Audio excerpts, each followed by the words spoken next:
Hello, good morning, and welcome everybody to our DataDear webinar, where today we're going to be focused on the reporting side of things. Just a little bit of housekeeping to get us started. I have currently muted all of your lines. If you could please leave them for the duration of the meeting. We will have time for questions and answers towards the end. You do have the chat box as well, so if you have any questions as and when we're going along, please feel free to direct them in the chat box, either directly to myself or to my colleague Brian. Brian will actually be able to pick up some of the questions as we're going along, so maybe better to use him whilst we're going through the contents of the meeting today. So to get started with our introduction here, so just to start by introducing myself as one of the hosts. So my name's Carl Thompson, and I'm the partner manager here for DataDear in the UK. Now, I've worked in the accountancy software industry for 4 or 5 years now. Absolutely love the disruption that's going on, really ensuring that the operational benefits trickle down through your practice and onto your end clients as well. I'm joined with my colleague Brian this morning. I'm just going to unmute Brian just so he can introduce himself quickly as well there. So hey Brian, if you'd like to introduce yourself. Hey Carl, good morning everyone. So yes, I'm a finance guy, accountant by profession. I spent the first 10 years of my career working in the pure financial control function, and the last 10 years of my career working in the software space. So I guess if you have to summarize that, I would be the finance guy who helps IT and technology serve business better, I guess.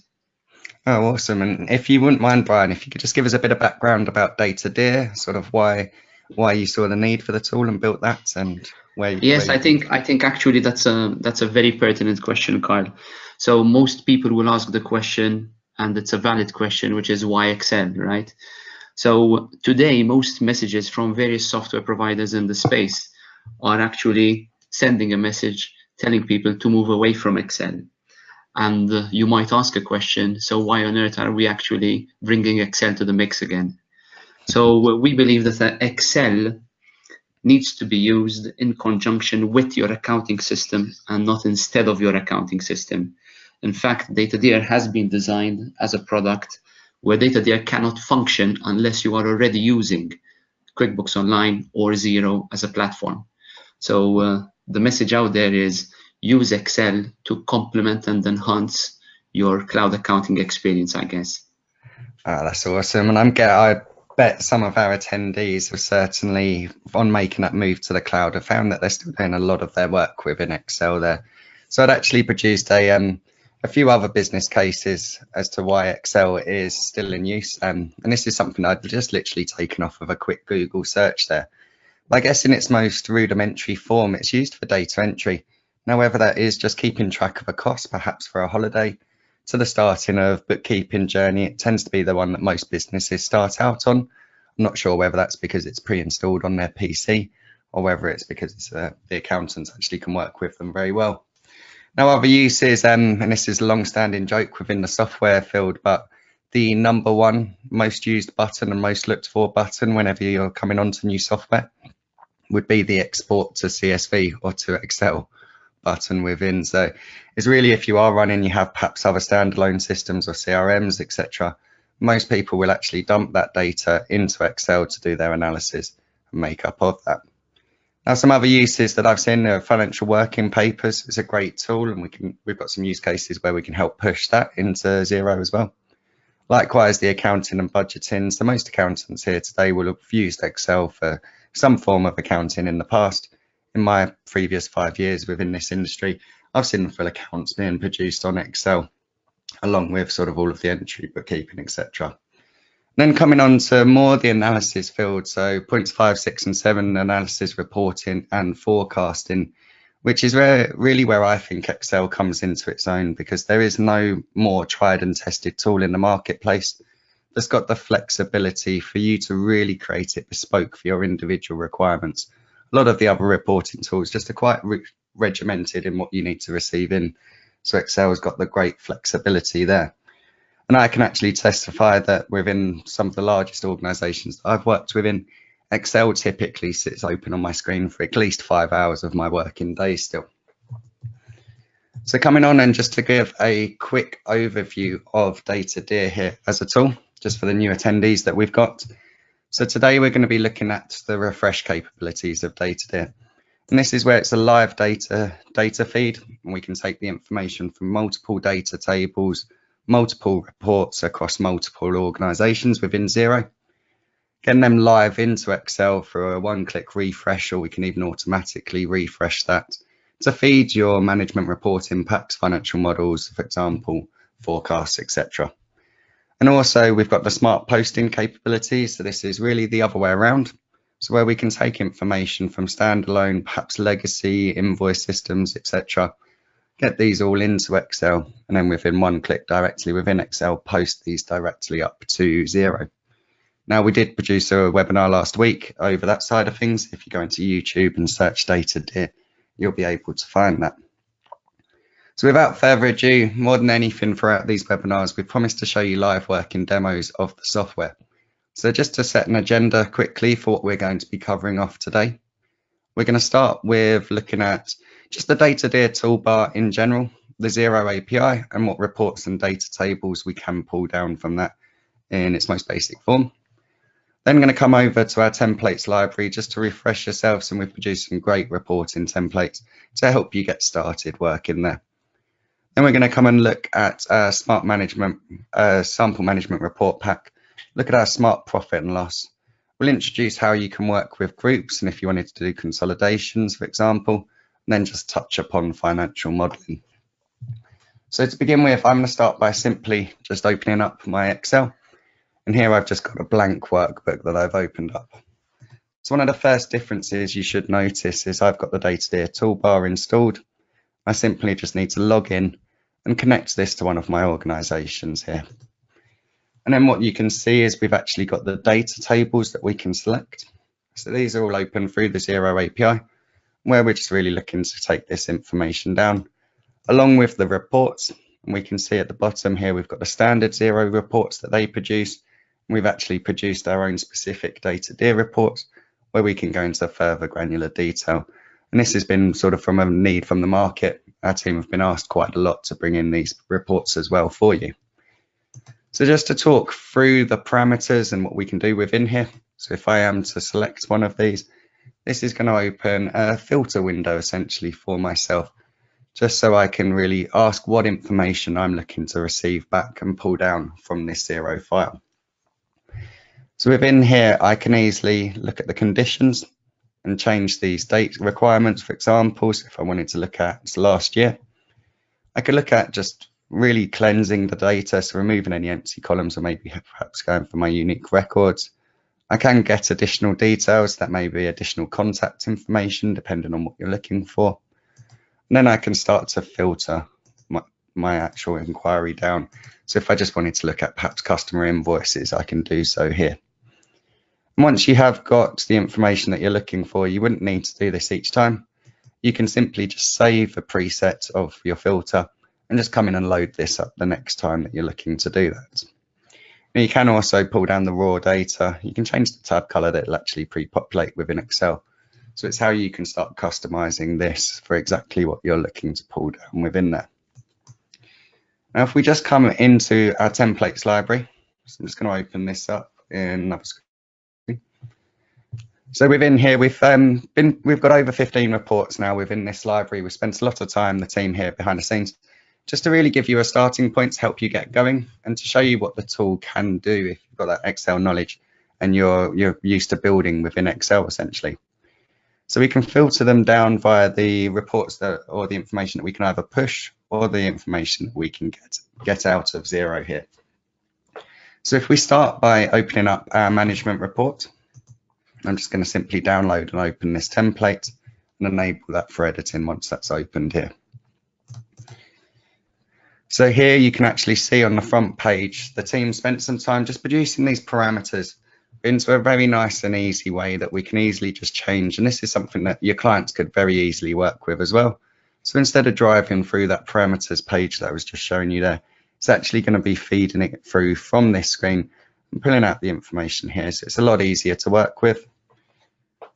And here we can see we've just produced the trial balance, multiple period, balance sheets and profit and loss.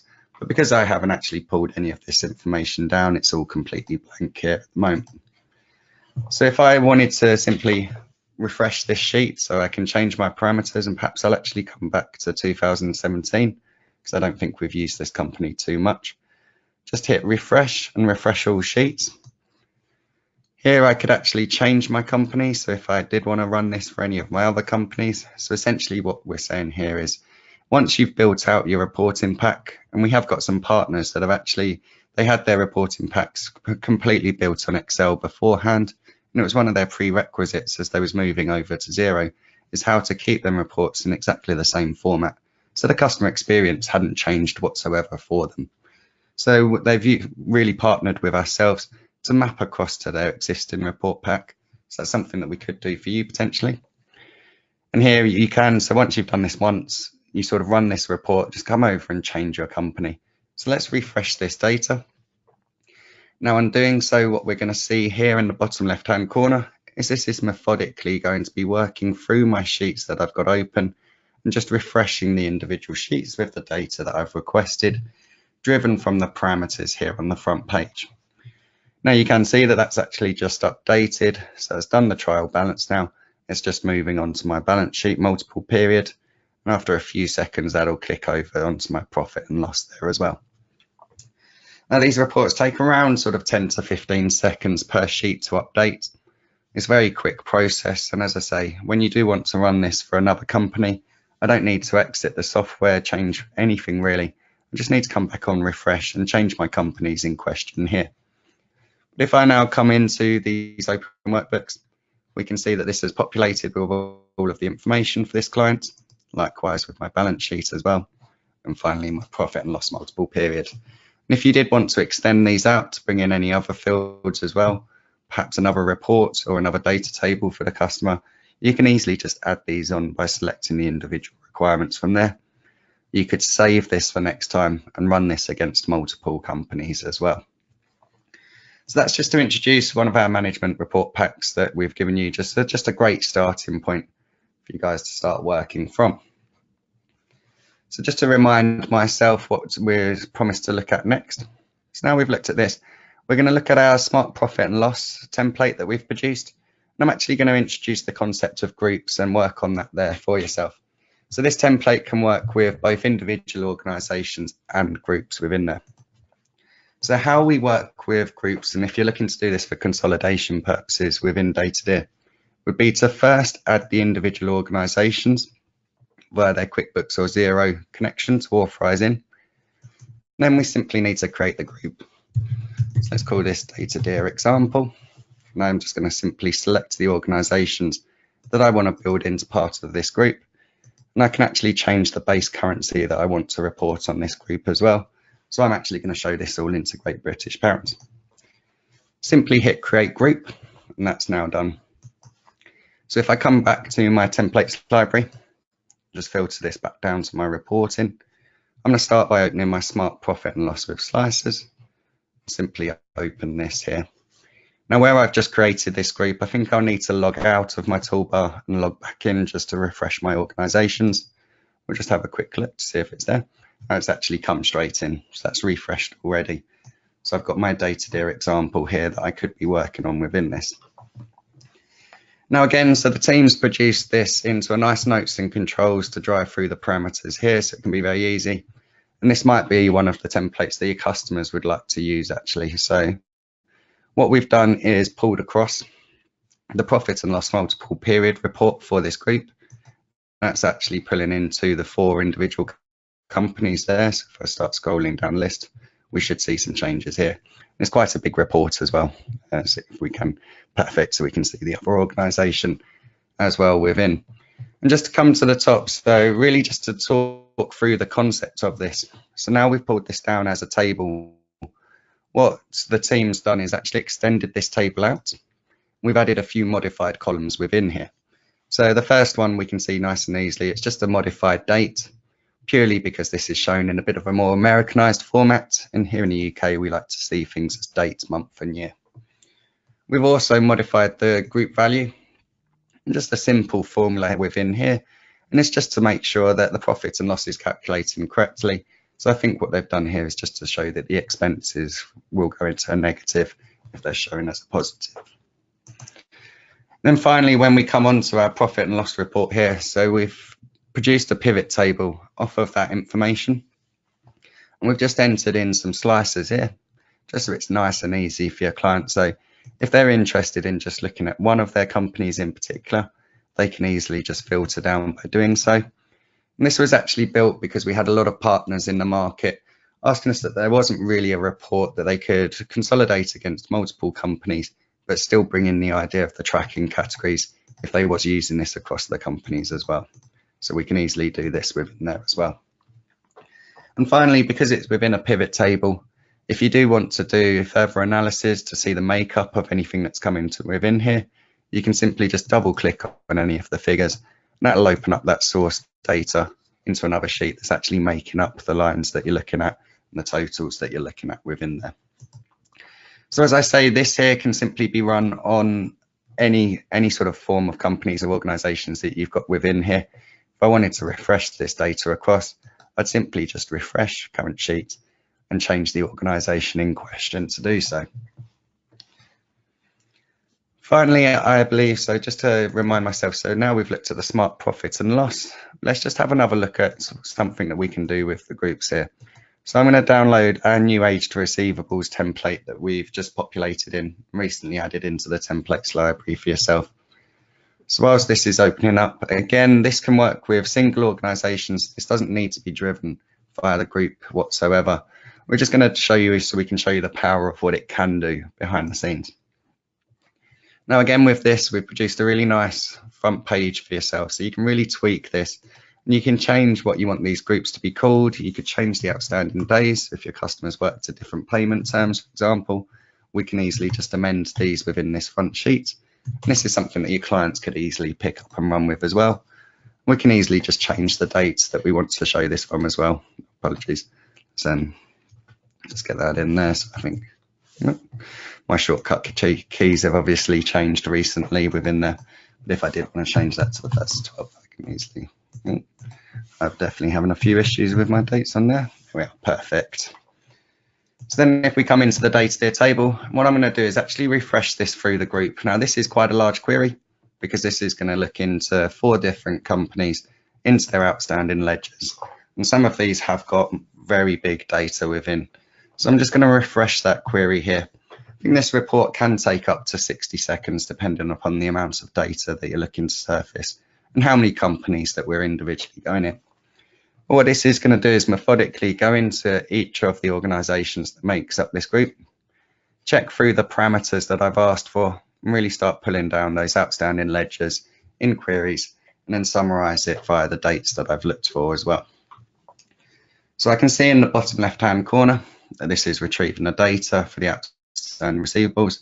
Awesome, that's now ready. So this is all updated within here. And again, we've added a few modified columns within here as well. So now if I come into my pivot table, where this was a template, we had data already pre-populated within.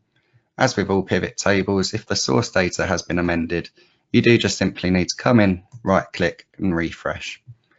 Now I've done that, I can actually see that this data is all completely live, driven across. And if I did want to filter this down by any individual companies, I can easily do so via the top here. You can also select multiple companies if they was interested in looking at a few. We can really drive this down. And this is just the summary by customer here. We've also got the detailed report as well. So your clients can really be running off of this.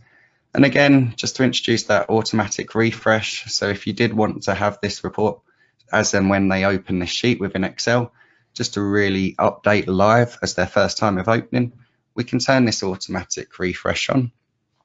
So the information would always be live. And that's where we've got the live data feed to come down for your customers as well. So I think that's really running through some of the capabilities. So just to recap how we can work with reports and data tables within DataDear, just to get access to the certain parts within the API. How you can use this across multiple organizations and easily just refresh the data within. So I don't need to be coming out of this Excel, going into a different organization. I can just simply refresh it through from here as well. Also looking at some of the templates that we've got built available for yourself to get started and how we can really start building within Excel to make this as easy as possible or as effective as possible and as informative as possible as well for our clients, as there's going to be some critical data that they can make great business decisions off the back of within there. And then finally, it was to come on to financial modelling. So you'll be pleased to know I haven't got a financial model example to run through with yourselves today, although I am seeing some great ones being built by our community and experts within there. Hopefully this has shown you enough to really understand. So financial models aren't just a one-off process. Even the sort of huge blue chip organizations, typically their models will be built upon Excel because there is no tools out there with the flexibility for them to do so. Now, once you've created a financial model, the sort of ongoing task would then be actually flipping out the forecasts and replacing them with actuals within there. And we can run models to essentially look through the data, pull through the live zero or QuickBooks data to replace them forecasts with the actuals within there. Now, if you do need any help with the building of any reports, or if you have got clients that would be interested with the financial modeling side of things, it's where I really like to just introduce and touch upon our community that we've got here within DataDear. So first and foremost, all clients will receive completely free of charge online support throughout DataDear. And we will completely support the toolbar along with any templates that we've pre-built for yourselves within there. Now, coming on, if you do actually need help with really customizing, perhaps getting it so we can post mass data in, or help in creating specific reports for yourself, it's really where we'd start to introduce you into our DataDear expert community. Now, we've vetted these guys and they're effectively spreadsheet consultants, and there's not much that these people can't do within Excel. And they can build very robust procedures, workflows for yourself, just to really decrease any chances of errors creeping in and make sure you're as effective and as efficient as possible. We have also just launched our forum. So this is where you can come in and just speak to other DataDear users. Our experts and our staff also man this channel as well. So you can start asking us the questions that you really want to have answered within there. We've also got our knowledge base, and this is where we'll have pre-populated with quick how-to guides, best practice, what data you can get from where, for example. And finally, we're in the final stages of introducing our certification program. Now, we're looking to launch this early in 2019. That'll be there just to get your staff all trained up so they can use the tool as effectively as possible and to give them a bit of an understanding as to which report will get them which information out as well from within doing so. If I just come out from there and just to show you these essentially on the DataDear website, so I'm just going to come to DataDear. If you do need any access to any of our tools or support within there, just simply you can look at our support icon here and perhaps come into the community forum, start asking these questions to see whether it could be something that's done. You could also look to use this if you wanted to set up an initial chat with myself just to see if we can, you've got just a challenge that we can solve. Might be best to just book in a quick remote session with myself, and you can simply do so by entering your information here. So just coming back and to finish up the presentation before we come over to any questions and answers that you may have. Apologies, let's just jump back onto the main page here. So really just on your next options to get started with DataDear. So I do urge all attendees and all partners out there, if you haven't already done so, please do sign up for a trial. It's a 30-day free trial with no credit card information required. And whilst we are currently running over the Christmas and tax return season, we'll be happy to extend that trial out for yourself should you have not found enough time to really suss out whether it is the right tool for yourself. Just to have a quick look at pricing. So we've priced the cost of DataDear at the price of a cup of coffee per month per client of yours there. So essentially you'll be paying no more than £4 per month per client. And we do have custom pricing. We work a very similar partnership model to the Zero partnership. With the more clients that you have with ourselves, the greater the discount that you receive. And please don't forget, we currently have a 50% off 3-month promo code for any of our Zero partners. And you just simply need to add that promo code against any of your clients. And if you do so up until the end of December, to receive 50% off for your first 3 months with them. And finally, if you think DataDear could be the tool for yourself, but you'd like to have a few more questions and perhaps look into your individual requirements in a bit more detail, then please don't hesitate to reach out to myself. Hopefully you should have my email address and all of my contact details within your inbox. If not, it is up on the screen now. And of course, you can feel free to ask me any chat questions as we're going along here now. So for myself, I'm going to pause for a moment. I'm just going to wait to see if we've had any